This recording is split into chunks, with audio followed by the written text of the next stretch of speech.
Karibu katika Sizoni 2. Kama unakumbuka, katika Sizoni 1 ya Saadini Nguva aliyetamani kuwa binadamu, tuliona matukio mengi ya kutisha ya mwanamke. Nguva alitamani kuwa binadamu na kuingia makubaliano na Mungu wa Bahari Nyeusi Nkunda katika bahari ya kuzimu na kuingia katika mkataba wa makubaliano ya kumfanya Saladini kuwa binadamu.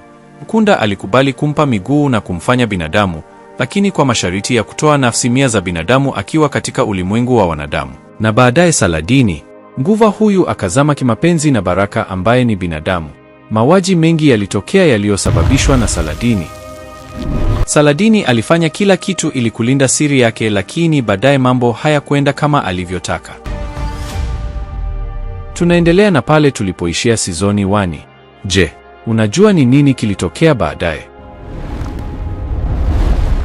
Baraka rafiki yangu, karibu kuzimu.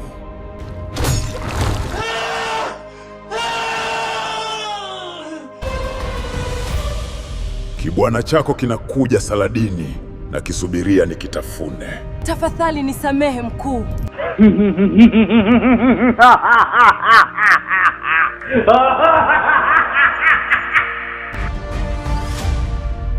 Sasa kabla sijaanza episodi ya kwanza, hebu kwanza like kisha ni follow au subscribe, alafu niandikie kwenye komenti kuwa unaangalia simulizi hii ukiwa wapi na ni yapi maoni yako.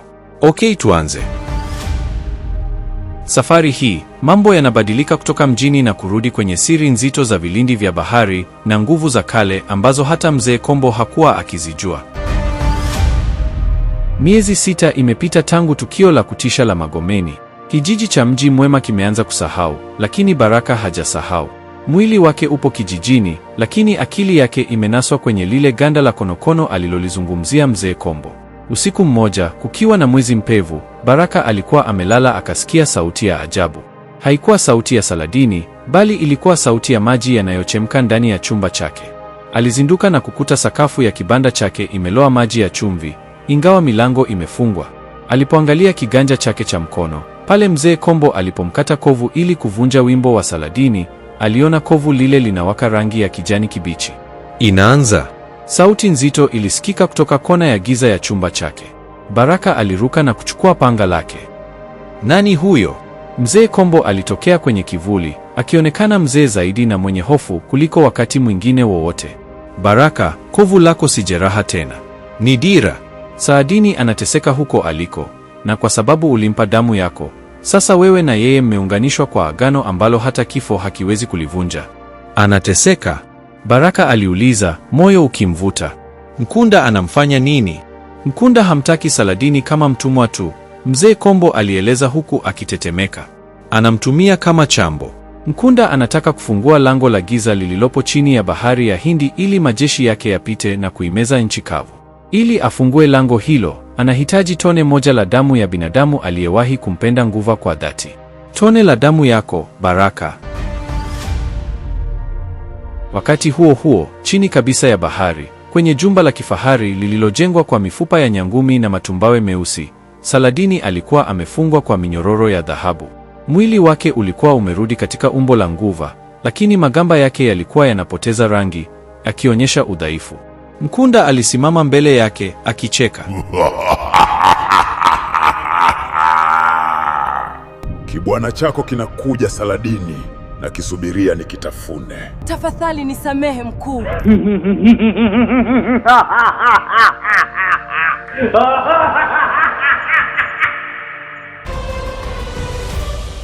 Anakuja, Saladini. Mpenzi wako mjinga anakuja kukuokoa. Na akifika hapa, damu yake itafungua ulimwengu wangu. Hatakuja, Saadini alijibu kwa sauti dhaifu. Anajua wewe ni nani. Anakuja kwa sababu hawezi kukataa mwito wa kovu, Nkunda alinguruma. Na safari hii, sitamtumia yeye tu. Nitawatumia wote ambao umewahi kuwadhuru. Ghafla, kutoka kwenye giza la jumba lile, vivuli vya watu waliofanywa kafara na Saladini vilijitokeza. Zuena, Kasim, Bosi Kidevu na Babat hawakuwa binadamu tena, bali walikuwa walinzi wa giza wa Nkunda, wakiwa na macho ya kijani na kiu ya kulipiza kisasi kwa Saladini na Baraka. Kule nchi kavu, Mzee Kombo alimpeleka Baraka hadi kwenye pango la siri lililopo ufukweni mwa Kigamboni. Ndani ya pango hilo kulikuwa na watu watatu waliokuwa wamekaa wakimsubiri. Nahodha Shika, mvuvi mkongwe aliyepoteza jicho lake moja akipigana na nguva miaka 30 iliyopita. Tazari, binti mdogo mwenye uwezo wa kuongea na samaki na kutabiri hali ya hewa. Cha usiku, aliyenusurika tukio la Magomeni, sasa akiwa amejizatiti kwa madawa makali zaidi. Hili ndio jeshi lako, Baraka, tunaingia vitani. Hili ndilo jeshi lako, Baraka, Mzee Kombo alisema. Hatutaenda kuwa nguva. Tunaenda kumrudisha Saladini na kumfunga Nkunda milele. Lakini safari hii, hatutatumia ushirikina pekee, tutatumia siri ya kale ya maji. Baraka aliwaangalia wenzake. Alijua hii si safari ya kurudi. Alijua kuwa bahari haina huruma, lakini mapenzi yake kwa Saladini yalikuwa na nguvu kuliko hofu ya kifo. Tutaanza lini? Baraka aliuliza, macho yake yaking'aa kwa ujasiri. Sasa hivi, Nahodha Shika alijibu akivuta kamba ya boti yake ya kizamani ambao ilikuwa imechongwa kwa mti usiozama. Maji yanatuita. Walipoanza safari ya kuelekea katikati ya bahari, hali ya hewa ilibadilika ghafla. Mawimbi yalianza kuwa marefu kama ghorofa. Ghafla, boti yao ilizingirwa na maelfu ya papa weupe ambao macho yao yalikuwa yanawaka rangi ya kijani. Ni wao! Zari alipiga kelele. Nkunda amewatuma walinzi wake. Mzee Kombo alisimama mbele ya boti na kurusha unga wa dhahabu majini. Maji ya Baraka, tulizeni hasira. Lakini safari hii, uchawi wa kawaida haukufanya kazi. Kutoka katikati ya kundi la papa, kivuli cha bosi kidevu kilitokea, kikitembea juu ya maji. Leo ndio mwisho wako. Alionekana kutisha kuliko alivyokuwa Sinza. Baraka, bosi kidevu alinong'ona kwa sauti iliyobeba mwangwi wa maji. Ulimleta mwanamke yule mjini kwetu, uliharibu maisha yetu. Sasa, ni zamu yetu kuharibu safari yako. Bosi kidevu alinyosha mkono, na wimbi kubwa la maji lilipiga boti yao, likaipasua vipande viwili. Baraka, Mzee Kombo na wenzao walitupwa kwenye maji ya baridi na yenye giza. Baraka alihisi akizama chini kabisa, lakini badala ya kukosa hewa, alihisi kovu lake likipata moto. Alifumbua macho chini ya maji na kuona kitu cha ajabu. Hakuwa anakufa. Alikuwa anapumua chini ya maji. Damu ya Saladini iliyokuwa ndani yake ilikuwa inambadilisha. Mbele yake alimwona Saladini akimvuta kwa mkono, lakini alikuwa ni kivuli tu. Usiogope, Baraka. Mlango uko wazi. Njoo. Baraka alikuwa anazama, lakini hakuwa anahangaika. Maji ya bahari yaliyokuwa yakimzunguka yalihisi kama hewa nyepesi. Aliona viumbe wa ajabu wakipita, samaki wenye taa vichwani na mimea inayotoa sauti kama kilio cha binadamu. Baraka, usisimame! Sauti ya Zari ilisikika akilini mwake. Baraka aligeuka na kumwona Zari akiogelea kuelekea kwake. Zari, kwa sababu ya asili yake ya kichawi, alikuwa ametengeneza povu la hewa lililomzunguka yeye, Mzee Kombo, nabii. Cha usiku, Nahodha Shika alikuwa amepotea kwenye msukosuko wa mawimbi. Mzee Kombo, uko hai? Baraka alimshika mzee huyo mkono. Mzee Kombo alionekana mdhaifu, lakini macho yake bado yalikuwa na moto. Baraka, angalia mbele yako. Tumeshafika kwenye mipaka ya kuzimu ya maji. Mbele yao kulikuwa na mji wa kale ulioporomoka, kuta zake zikiwa zimefunikwa na matumbawe yenye rangi ya damu. Katikati ya mji huo kulikuwa na kiti cha enzi kikubwa kilichotengenezwa kwa fuvu la kiumbe cha kale. Ghafla, kivuli kilishuka kwa kasi. Alikuwa Kasim, rafiki wa zamani wa Baraka aliyekuwa mlinzi kijijini. Lakini sasa, Kasim alikuwa na magamba mgongoni na macho yake yalikuwa mekundu kama makaa ya moto. Baraka, rafiki yangu, karibu kuzimu. Baraka, rafiki yangu, Kasim alisema, sauti yake ikitoka na mapovu ya sumu. Karibu kwenye nyumba yetu mpya. Saadini alinituma huku, na sasa nakusubiri wewe ili unilipe deni langu. Kasim, huyu sio wewe. Baraka alipaza sauti. Nkunda anakutumia. Kasim alicheka, na sauti hiyo ikatikisa kuta za mji ule. Nkunda amenipa nguvu ambazo binadamu huziota tu. Leo, damu yako itatiririka kwenye madhabahu haya. Wakati Kasim akijiandaa kumshambulia Baraka kwa kucha zake ndefu, kitu kimoja chenye ncha kali kilitokea gizani na kumchoma Kasim begani. Kasim alirudi nyuma akipiga kelele ya maumivu.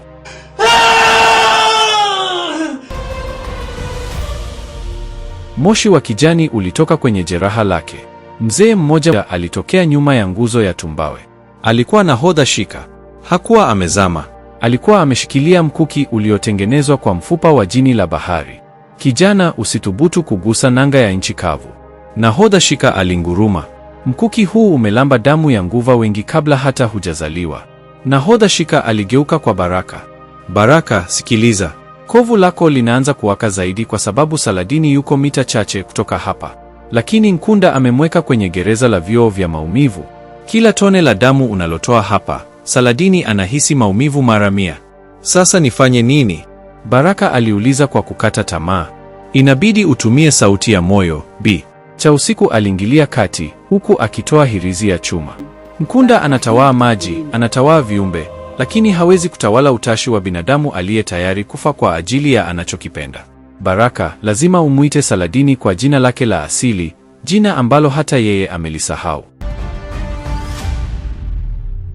Baraka alifunga macho yake. Alipuuza kelele za Kasim na Zuena ambaye alikuwa anazunguka juu yao akicheka. Alijikita kwenye lile kovu linalouma. Alianza kuona picha za Saladini akiwa mtoto, akicheza kwenye mapango ya chini ya maji kabla hajawa mkatili. Aliona jina likiandikwa kwa herufi za nuru akilini mwake. Malika. Baraka alinong'ona. Ghafla, bahari nzima ilitulia. Nkunda aliyekuwa amekaa ndani ya jumba lake, alisimama kwa mshtuko. Nani amethubutu kutaja jina la uzao wa kwanza? Nkunda alinguruma, sauti yake ikisababisha tetemeko la ardhi chini ya maji. Minyororo ya dhahabu iliyomfunga Saladini ilianza kupasuka. Macho ya Saladini yalibadilika kutoka kijani ya giza na kuwa bluu angavu kama anga. Baraka. Sauti ya Saladini ilisikika ikivuma kote. Umenikumbusha mimi ni nani. Mimi si mtumwa wa Nkunda. Mimi ni Malika, binti wa mfalme wa kale wa bahari.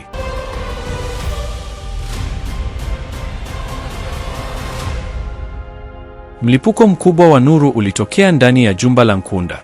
Saladini, Malika, alichomoka kama kombora, akivunja vioo vyote vilivyokuwa vimefungwa. Alifika mbele ya Baraka, akiwa na sura mpya, nzuri zaidi, yenye mamlaka, na taji la lulu kichwani. Lakini furaha yao haikudumu. Maji yalianza kuwa meusi tii. Umbo kubwa la Nkunda, lenye urefu wa futi 50, lilitokea mbele yao. Alikuwa ameshikilia fimbo ya kifalme, trident, iliyotengenezwa kwa giza lenyewe. Medhani jina litawaokoa.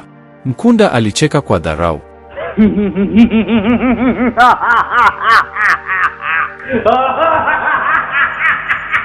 Malika anaweza kuwa huru, lakini damu yako Baraka bado inahitajika kufungua lango la giza.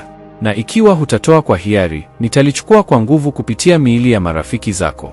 Nkunda alinyoosha fimbo yake, na ghafla, Kasim, Zuena na bosi kidevu walipoteza fahamu zao na kuwa kama roboti. Walianza kumvamia Baraka kwa pamoja.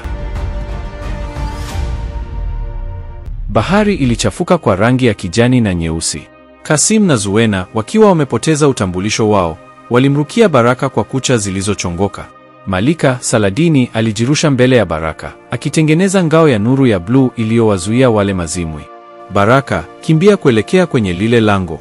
Malika alipiga kelele, sauti yake ikivuma kama mwangwi wa kengele. Mzee Kombo ana siri ya namna ya kulifunga. Lakini Nkunda hakuwa anatazama tu. Alinyanyua fimbo yake ya kifalme.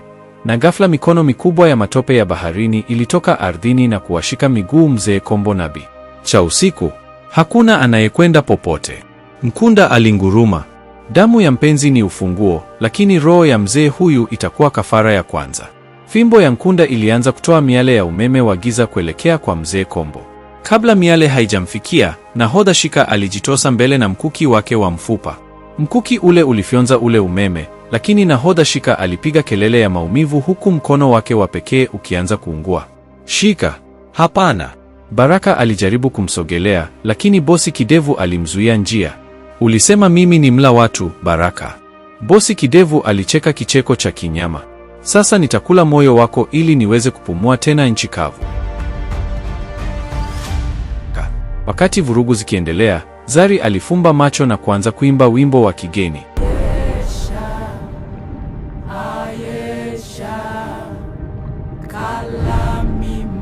Ghafla, kundi kubwa la samaki wadogo wenye mwanga mwekundu walikuja na kumzunguka bosi kidevu, wakimgata na kumchanganya. Baraka, sikiliza. Bi Chausiku alipiga kelele huku akipambana na yale matope. Wewe si mvuvi wa kawaida. Kovu lako halikuwekwa na Mzee Kombo pekee. Damu yako ina asili ya walinzi wa bahari wa kale. Ndiyo maana unaweza kupumua hapa. Baraka alishtuka. Alikumbuka baba yake ambaye alipotea baharini miaka mingi iliyopita. Je, baba yake hakuwa mvuvi wa kawaida? Kama unataka kuwashinda hawa, Bi Chausiku aliendelea, lazima udondoshe tone la damu yako kwenye jiwe la msingi la lango. Itabadilisha mwelekeo wa nguvu za Nkunda na kuzigeuza dhidi yake. Malika alimsukuma Kasim upande mmoja na kumshika Baraka mkono. Usiogope Baraka, mlango uko wazi, njoo. Nitakufikisha hapo, Baraka. Lakini Nkunda akigundua nia yako, ataharibu kila kitu. Wawili hao walianza kuogelea kwa kasi kuelekea kwenye lile lango la giza ambalo sasa lilikuwa limeanza kutoa sauti ya kutisha, kama mlango mkubwa wa chuma unaofunguliwa. Ndani ya lango lile kulikuwa na majeshi ya viumbe wa ajabu wakisubiri amri ya Nkunda. Nyie vimdudu wapuuzi, ngoja sasa niwaonyeshe kazi. Walipofika mbele ya lango, Nkunda alionekana mbele yao kama kuta ya giza. Mmedhani mimi ni mjinga? Nkunda alicheka. Baraka, unadhani damu yako itanizuia? Itanipa nguvu zaidi. Nkunda alinyosha mkono wake na kumshika Malika shingoni. Chagua Baraka. Toa damu yako sasa na nikuachie Malika, au nitamponda mbele ya macho yako na nitalichukua tone hilo kutoka kwenye mwili wako uliokufa. Baraka alitazama huku na kule. Nahodha Shika alikuwa ameishiwa nguvu, Mzee Kombo na Bi Chausiku walikuwa wamefungwa, na Zari alikuwa akipambana na Zuwena. Malika alikuwa ananyongwa, macho yake yakimwomba Baraka asikubali. Baraka alichukua kisu chake kidogo. Alijua nini cha kufanya. Nkunda, Baraka alipaza sauti. Unataka damu yangu? Ichukue. Baraka hakujikata mkono. Badala yake, alikichoma kisu kile kwenye jiwe la msingi na kuweka kovu lake moja kwa moja kwenye jiwe hilo. Mwanga mweupe uliopitiliza ulilipuka kutoka kwenye kovu la Baraka. Haikuwa damu ya kawaida. Ilikuwa ni nuru ya walinzi. Nkunda alipiga kelele huku mwili wake ukianza kuyeyuka mbele ya ule mwanga.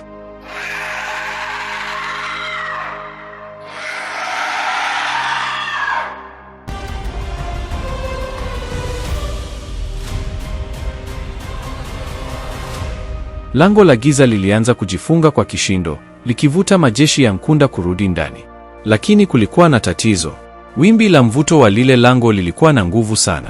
Lilikuwa linaanza kumvuta kila mtu, Malika, Baraka na hata marafiki zao. Inabidi mtu mmoja abaki nje kuzuia jiwe lisishituke. Mzee Kombo alipiga kelele. Zuwena, ambaye alikuwa amezinduka kutokana na ule mwanga mweupe, alimtazama Baraka kwa mara ya mwisho. Macho yake hayakuwa mekundu tena, yalikuwa ya kibinadamu. Baraka, samahani kwa yote, Zuwena alinong'ona. Nitabaki mimi. Ni zamu yangu kulipia makosa niliyoyafanya nchi kavu. Zuwena alijirusha kwenye lile jiwe na kulishikilia kwa nguvu, akizuia msukumo wa lango. Kimbieni sasa hivi.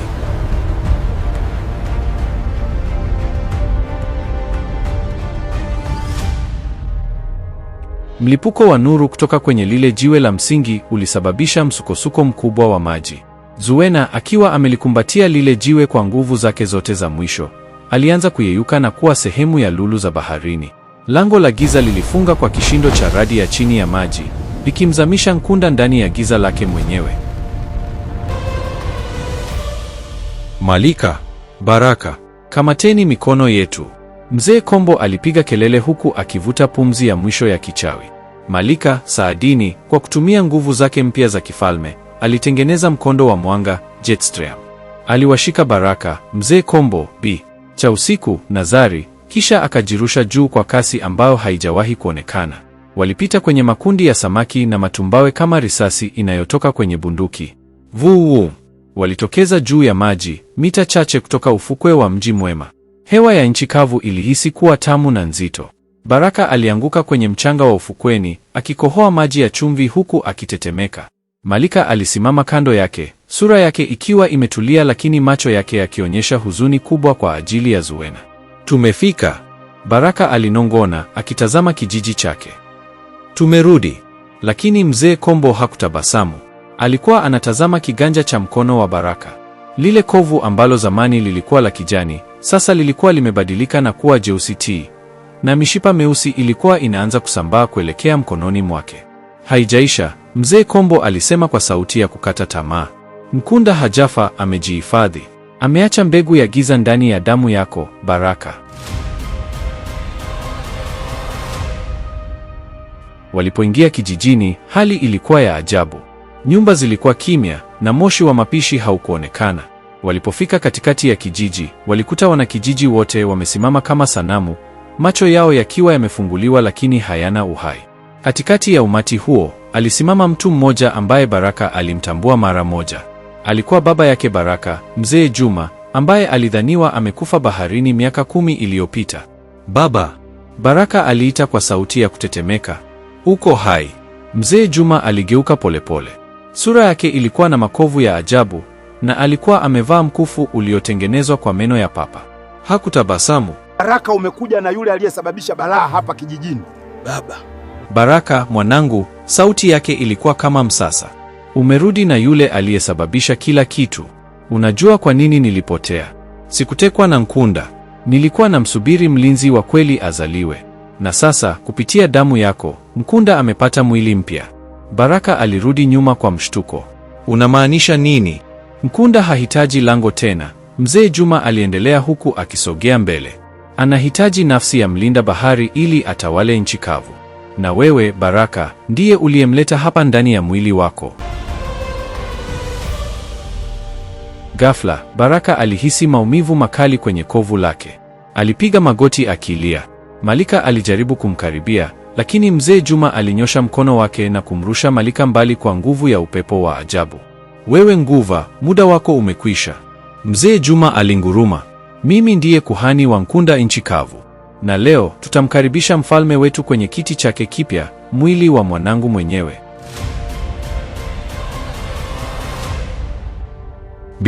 Cha usiku alichukua unga wake wa maajabu na kuurusha hewani, akitengeneza kizuizi kati ya Baraka na baba yake. "Kombo, huyu siyo Juma. Huyu ni mzimu wa maji aliyechukua sura ya baba yake. Lazima tumwokoe Baraka kabla giza halijafika kwenye moyo wake." Mzee Kombo alijibu, akichomoa kitabu cha kale cha siri alichokuwa amekificha kifuani. "Kuna njia moja tu ya kutoa mbegu ya Nkunda. Tunahitaji machozi ya mama wa kwanza." Zari, ambaye alikuwa amekaa kimya akisikiliza sauti za upepo, alishtuka. Machozi ya mama? Lakini mama yake Baraka alikufa wakati anamzaa. Hakufa. Mzee Kombo alifichua siri nzito. Mama yake Baraka alikuwa nguva kama Malika, lakini alitoa mkia wake ili aishi na binadamu. Amefungwa kwenye pango la kilio kule kilele cha mlima wa kijiji, akilinda siri ya damu ya mwanawe. Sasa mbio mpya zilianza. Malika, Mzee Kombo na Zari walitakiwa kupanda mlima kumtafuta mama yake Baraka, wakati cha usiku na nahodha Shika wakipambana na Mzee Juma, kuhani wa Nkunda, ili kumlinda Baraka asichukuliwe nafsi yake. Wakati Malika, Mzee Kombo na Zari wakikimbia kuelekea mlimani, kijijini hali ilikuwa ni ya kifo. Mzee Juma, kuhani wa Nkunda, alinyanyua fimbo yake ya mifupa, na ghafla maji ya bahari yalianza kupanda na kuingia mitaani, akitengeneza madimbu ya giza yanayochemka. Cha usiku, Shika, huyo kijana ni wangu. Mzee Juma alinguruma. Nafsi ya Nkunda inahitaji makazi, na damu ya mwanangu ndiyo nyumba bora zaidi. Cha usiku alitupa unga mwekundu kwenye yale maji, akipiga kelele za maapizo. Wewe si Juma. Juma alikuwa mvuvi mwenye upendo. Wewe ni kivuli cha usaliti. Nahodha Shika, akishikilia mkuki wake wa mfupa, alijirusha mbele kumshambulia Mzee Juma. Lakini Juma alitoweka kama moshi na kutokea nyuma ya Baraka, akimshika kichwa. Baraka alipiga kelele ya maumivu yaliyopitiliza huku mishipa ile mieusi ikianza kufika shingoni mwake. Baraka, vumilia. Cha usiku alipaza sauti huku akijaribu kutengeneza duara la ulinzi. Lakini nguvu za kuhani zilikuwa na nguvu zaidi. Wanakijiji waliokuwa kama sanamu walianza kusogea, wakiongozwa na nguvu ya giza, na kuanza kuwashambulia Cha usiku na Shika. Hapa ndipo alipofungiwa mama yake Baraka.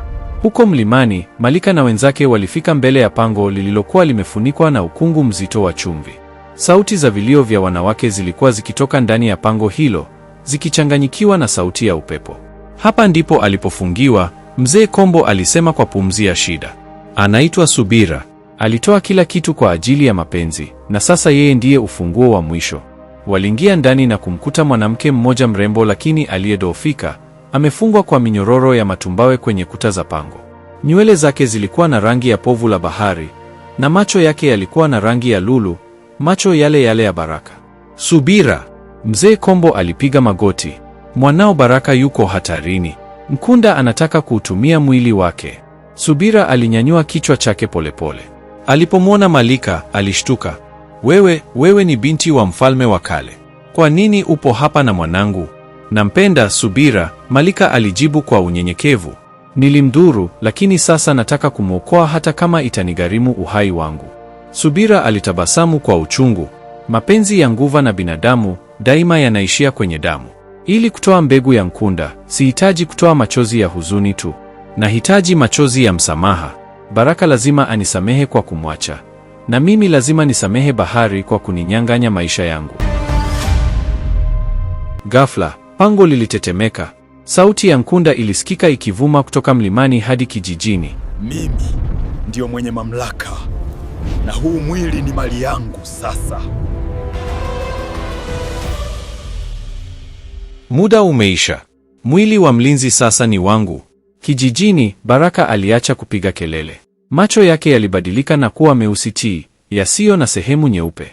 Alisimama wima, na sauti iliyotoka mdomoni mwake haikuwa yake tena. Ilikuwa sauti ya Nkunda. Hatimaye nchi kavu ni yangu. Baraka, Nkunda alinguruma.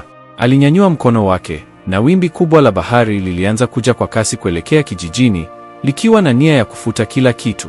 Mzee Juma, kuhani, alipiga magoti mbele ya mwanawe. Mimi ndio mwenye mamlaka. Mfalume wangu, karibu sana. Mfalme wangu, karibu. Lakini kule mlimani, Subira alijikata kiganja chake na kutoa tone la damu ya kinguva inayong'aa, akichanganya na chozi lake moja la lulu. Alimkabidhi Malika ile chupa ndogo ya nuru. Nenda, Malika. Kimbia. Mwaga hii kwenye kovu la Baraka. Ni lazima ufanye hivi kabla giza halijafika kwenye moyo wake kabisa. Ukichelewa sekunde moja, Baraka atapotea milele. Malika hakusubiri. Alijigeuza kuwa mwanga wa bluu na kujirusha kutoka kilele cha mlima kuelekea kijijini kama nyota inayodondoka.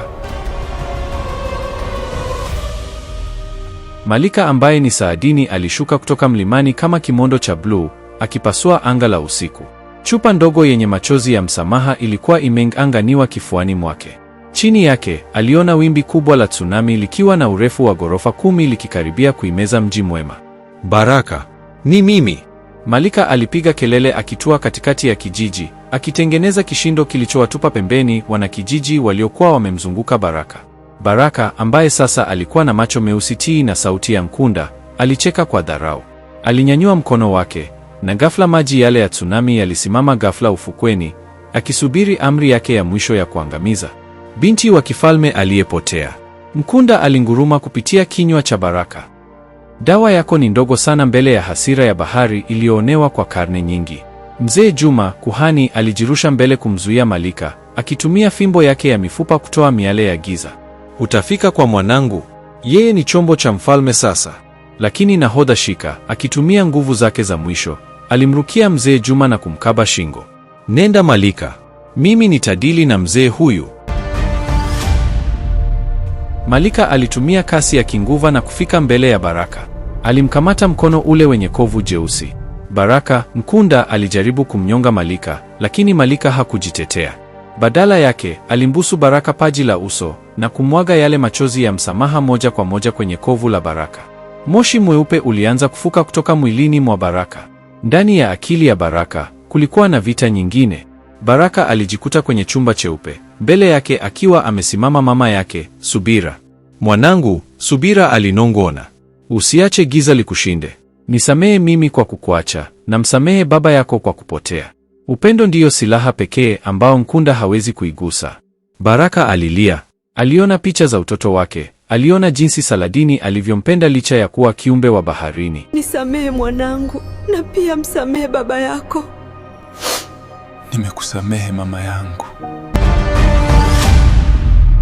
Alihisi kuta za giza zikipasuka. Nakusamehe mama, nimekusamehe. Kule nchi kavu, mwanga mkali ulilipuka kutoka kwa Baraka. Kivuli cheusi cha Nkunda kilitoka mwilini mwake kwa kishindo cha kutisha, kikirudi baharini huku kikilaani.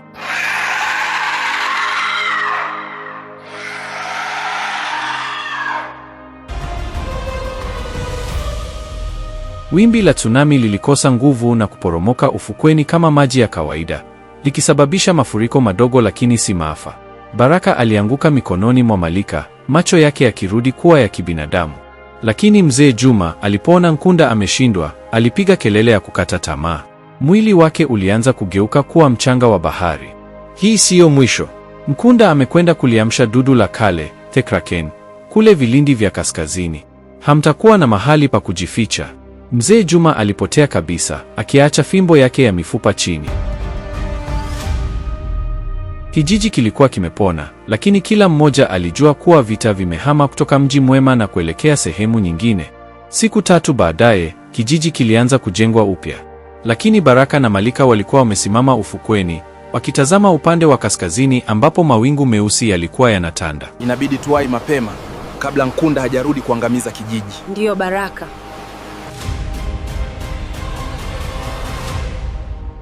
Inabidi twende, Baraka alisema, akishika fimbo ya mifupa ya baba yake ambayo sasa ilikuwa imetakasika. Kama Nkunda akiliamsha lile dudu, hakuna pwani itakayobaki salama. Mzee Kombo na Zari walikuja wakiwa na boti mpya, kubwa zaidi na yenye nakshi za kishujaa. Hatuwezi kuwaacha mwende peke yenu. Sisi ni walinzi wa pwani sasa. Subira, mama yake Baraka, alitokea majini akiwa na mkia wake wa kinguva, akinga. Nifuateni mimi, nitawaongoza chini ya maji. Mwanangu, mimi nitawaongoza chini ya maji. Kuna marafiki wengi wa zamani wa ufalme wangu ambao wanamsubiri mkombozi. Malika alimshika Baraka mkono. Tutaenda popote, mradi tuko pamoja. Boti ilianza kuondoka, ikielekea kwenye visiwa vya siri vya kaskazini, Zanzibar na Lamu, ambapo siri nyingine za majini, mahuluti na miungu ya kale ya bahari zinawangoja. Boti ya akina Baraka ilikuwa ikikata mawimbi ya bahari ya Hindi kuelekea kaskazini. Walipokaribia maeneo ya kisiwa cha Tumbatu, hali ya hewa ilibadilika ghafla. Ukungu mzito wenye harufu ya ubani na mwani ulitanda bahari kiasi kwamba nahodha Shika hakuweza kuona hata mita 2 mbele. Kuna kitu hakiko sawa, mzee Kombo alinong'ona akishika hirizi yake. Huu si ukungu wa asili. Huu ni ukungu wa kupoteza njia. Ghafla, sauti ya ngoma za kienyeji ilianza kusikika ikitokea ndani ya ukungu. Kutoka upande wa kushoto, meli moja ya kizamani, Dhow, ilitokea ikiwa haina mabaharia, lakini inatembea kwa kasi ya ajabu. Macho ya Zari yaling'aa kwa hofu. Siyo meli moja tu, ziko nyingi. Zari alipiga kelele. Meli 10 za pepo zilizingira boti yao. Hizi zilikuwa meli za wafanyabiashara wa kale waliozama karne nyingi zilizopita, sasa zikiongozwa na kivuli cha Nkunda. Kutoka kwenye meli hizo, viumbe wenye sura za binadamu lakini miili ya mifupa, wazimu wa bahari, walianza kuruka na kuingia kwenye boti ya akina Baraka. Baraka, akiona marafiki zake wanashambuliwa, alinyanyua fimbo ya mifupa aliyorithi kutoka kwa baba yake. Ghafla, ile fimbo ilianza kutoa miale ya moto wa bluu. Kila kiumbe kilichoguswa na moto ule kiliyeyuka na kuwa moshi. Baraka, tumia nguvu ya kovu. Malika, Saladini, alipaza sauti huku akipigana na wazimu watatu kwa wakati mmoja akitumia mkia wake kama mjeledi. Baraka alifunga macho. Alihisi nguvu ya walinzi wa bahari ikitiririka mwilini mwake. Aligonga fimbo yake kwenye sakafu ya boti. Boom! Wimbi la nuru lilisambaa na kuzitupa mbali zile meli za pepo, zikipotea ndani ya ukungu. Lakini kishindo kile kilivuta kitu kingine kikubwa kutoka chini. Bahari ilianza kutulia kwa namna ya kutisha. Subira, mama yake Baraka, alichomoza kichwa chake majini, uso wake ukiwa na hofu. Kimbieni! Lile dudu la kale limeamka. Naona mkia wake ukiwa umeshika msingi wa kisiwa cha Tumbatu.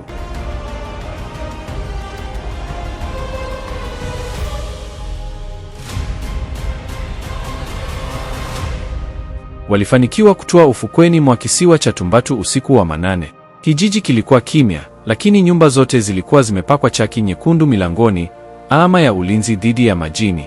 Walielekezwa kuelekea kwenye pango la Maalim Sharif, mzee mmoja kipofu ambaye anasemekana ndiye binadamu pekee anayeweza kuongea na miungu ya bahari ya kaskazini. Mmekuja, Maalim Sharif alisema bila kugeuka, kana kwamba alikuwa anawaona. Karibuni, nilijua tu mtakuja. Mlinzi wa kusini amekutana na malkia wa bahari. lakini haitoshi kumshinda Kraken, dudu la kale. Tufanye nini Maalim? Baraka aliuliza kwa heshima. Dudu lile halijashikwa na uchawi wa Nkunda pekee, Maalim Sharif alieleza. Nkunda amelibia jicho la bahari, kito cha thamani kinacholifanya dudu lile liwe na hasira. Ili kulituliza, lazima upate upanga wa kwanza wa mlinzi uliopotea kwenye bonde la vililio vya samaki. Maalim alimgeukia Malika. Na wewe binti, lazima ukutane na dada zako. Wanakutafuta. Hawajui kama umerudi upande wa nuru au bado unakula nafsi za binadamu. Wakati wakijiandaa kwa safari ya kwenda kwenye bonde la vililio, Baraka alimkuta Zari akiongea peke yake ufukweni. Alipomkaribia, aliona Zari akishikilia kioo kidogo cha maji, na ndani yake kulikuwa na sura ya Nkunda. Nitafanya utakavyo. Nkunda, nitafanya ulivyotaka kiongozi wangu. Zari alinong'ona kwa sauti ya kigeni. Nitawaongoza kwenye bonde, lakini hakikisha unamwacha Malika hai. Baraka alishtuka. Moyo wake ulimlipuka. Je, Zari, binti mdogo ambaye amekuwa msaada wao mkubwa, ni msaliti? Au Nkunda amemteka akili yake bila yeye kujua? Baraka alitaka kupiga kelele, lakini alikumbuka maneno ya mzee Kombo, usiamini kila unachokiona kwenye maji ya kaskazini. Baraka alibaki ameganda nyuma ya mti wa mwembe, akitazama kile kioo cha maji mikononi mwa Zari kikipotea. Moyo wake ulikuwa unapiga kwa kasi kama ngoma ya harusi. Alitaka kumshika Zari na kumuuliza, lakini alijua akifanya hivyo sasa hivi, mtego wa Nkunda unaweza kufunga kabla hawajapata ufunguo. Baraka, mbona upo hapa gizani peke yako? Hakuna kitu mpenzi, ni mawazo tu. Baraka, mbona umesimama hapa gizani? Sauti ya Malika, Saladini, ilimstua. Baraka aligeuka haraka, akijaribu kuficha hofu yake. Hapana mpenzi wangu. Nilikuwa nawaza tu maneno ya Maalim Sharif. Twende, boti iko tayari. Walipoanza safari kuelekea bonde la vililio vya samaki, hali ya hewa ilikuwa ya utulivu wa ajabu, utulivu ule unaotangulia dhoruba. Zari alikuwa amekaa mbele ya boti, akiongoza njia kwa kutumia uwezo wake wa kusikia sauti za maji. Baraka alikuwa akimtazama Zari kwa jicho la shaka, huku akishika ile fimbo yake ya mifupa. Baada ya saa kadhaa za kusafiri kuelekea kaskazini mashariki mwa Tumbatu, walifika kwenye eneo ambalo bahari ilikuwa na rangi ya kijivu. Hapa, maji hayakuwa yanatoa sauti ya mawimbi, bali yalikuwa yanatoa sauti ya vilio vya chini kwa chini, kama maelfu ya watu wanaonong'ona kwa maumivu. Tumeshafika, Zari alisema, sauti yake ikiwa haina hisia. Upanga wa mlinzi upo chini ya lile pango la matumbawe meusi, lakini Malika lazima abaki juu ya boti. Upanga ule unachukia damu ya kinguva inayotokana na uzao wa Nkunda. Nitaenda naye, mzee Kombo alisema. Cha usiku, baki hapa na Malika kumlinda Baraka akitoka. Baraka na Zari walivaa hirizi za kupumulia majini na kutumbukia. Walipozama, waliona maelfu ya mifupa ya samaki wakubwa ikiwa imejipanga kama barabara kuelekea katikati ya bonde. Ghafla, maji yalianza kuzunguka kwa kasi, whirlpool. Kutoka kwenye giza la matumbawe, viumbe watatu warembo lakini wenye kutisha walitokea. Walikuwa na mikia ya rangi ya zambarau na nywele zilizofanywa na nyoka wadogo wa baharini. Hawa walikuwa dada zake Malika, Vula, Nyoka na Shira. Tazameni kaka yetu mpya, Shira, mkubwa wao, alicheka kicheko kilichosikika kama kioo kinachopasuka. Malika amekusaliti Baraka, huo ndo ukweli. Sio kweli. Malika ndio kila kitu kwangu.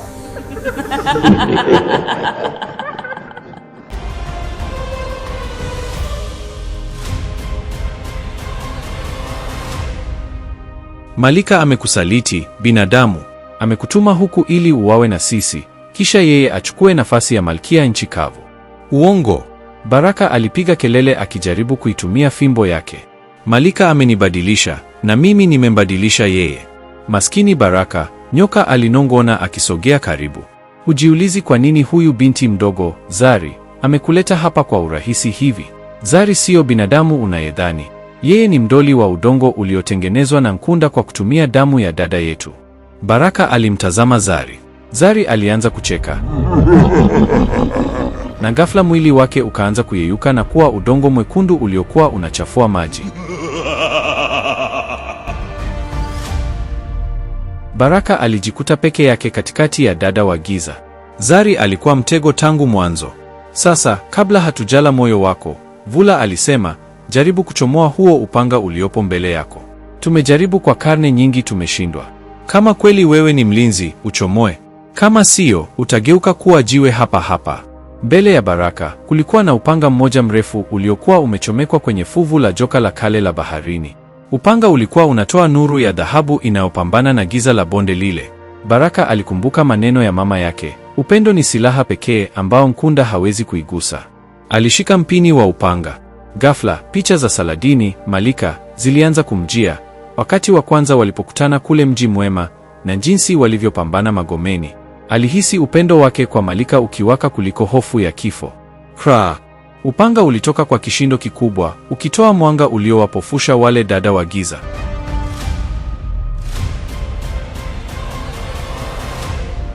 Baraka hakuwa ameshika upanga tu. Mwili wake sasa ulikuwa umefunikwa na suti ya kinga ya walinzi iliyotengenezwa kwa magamba ya dhahabu.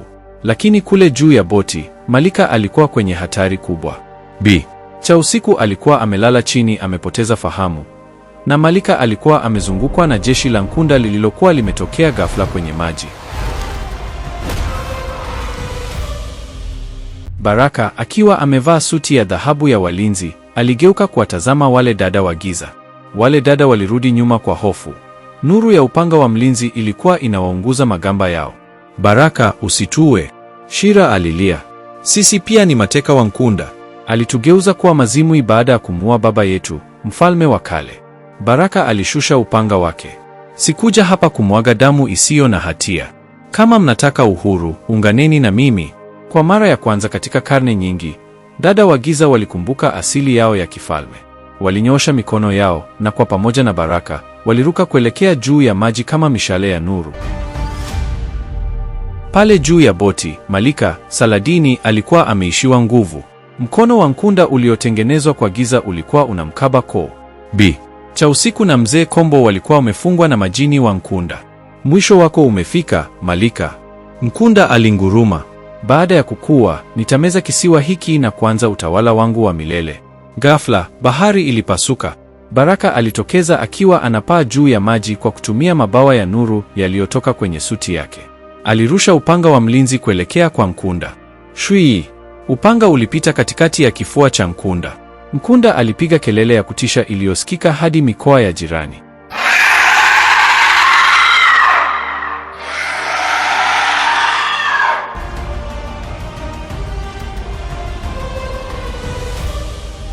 Lakini Nkunda hakufa. Badala yake, alijitanua na kuwa mkubwa zaidi, akichanganyika na lile dudu la kale, Kraken, lililokuwa limeanza kuchomoza.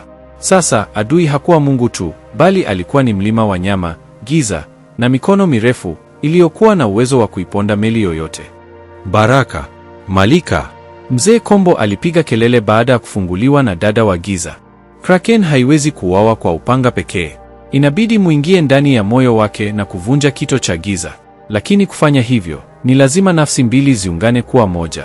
Baraka na Malika walitazamana. Walijua hii ndiyo ilikuwa maana ya ule mkataba wa damu tangu siku ya kwanza. Hawakuwa wameunganishwa ili kutesana, bali ili kuokoa ulimwengu. Uko tayari? Baraka aliuliza, akimshika Malika mkono. Daima, mpenzi wangu, Malika alijibu. Walijirusha moja kwa moja kwenye kinywa kikubwa cha Kraken. Wakipenya katikati ya meno yenye sumu na giza nene. Walifika katikati ya moyo wa kiumbe hicho, ambapo walimkuta Nkunda akiwa amejishikiza kwenye kito cha giza kinachotoa mapigo ya moyo wa bahari.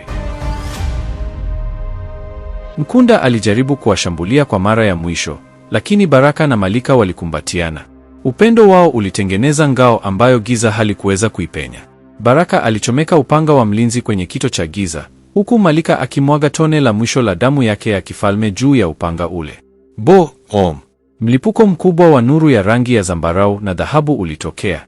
Kraken ilianza kusambaratika na kuwa vumbi la baharini. Nkunda aliyeyuka kabisa, nafsi yake ikitokomea kwenye vilindi ambavyo hakuna kiumbe anayeweza kurudi. Lakini mlipuko ule ulikuwa na gharama. Bahari ilitulia. Jua lilianza kuchomoza kwa mara ya kwanza likiwa na rangi ya dhahabu iliyokolea. Mzee Kombo, cha usiku, na nahodha Shika walikuwa wamesimama ufukweni mwa Tumbatu, wakitazama bahari iliyokuwa tulivu kama kioo. Wameenda wapi? Zari, ambaye sasa alikuwa amerudishwa kuwa binadamu wa kweli na ile nuru, aliuliza akilia. Mzee Kombo alinyoosha mkono kuelekea upeo wa macho. Hawajaenda. Wamekuwa walinzi wa milele. Katikati ya bahari, watu wanasema ukiwa na moyo safi, unaweza kuona viumbe wawili wakicheza kwenye mawimbi. Mmoja ana suti ya dhahabu inayong'aa, na mwingine ni nguva mrembo mwenye taji la lulu. Hawako nchi kavu na hawako baharini, wako katika ulimwengu wa katikati, wakilinda mipaka ili kuzuia giza lisirudi tena. Baraka na Saladini, Malika, walivunja laana ya mkataba wa damu na kuandika mkataba mpya, mkataba wa amani kati ya binadamu na bahari.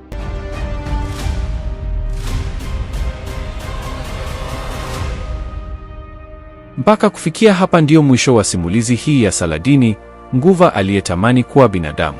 Nadhani utakuwa umejifunza kitu katika simulizi hii. Shukrani za kipekee sana ziwafikie mashabiki zangu popote pale mlipo. Niwakumbushe tu kwamba kaa tayari kwa simulizi mpya inayofuata ya Jini Kabula, kama nilivyowaahidi hapo mwanzo. Sasa hii ndiyo balaa zito, usisahau kusubscribe kwa maana mziki wa Jini Kabula ni noma sana.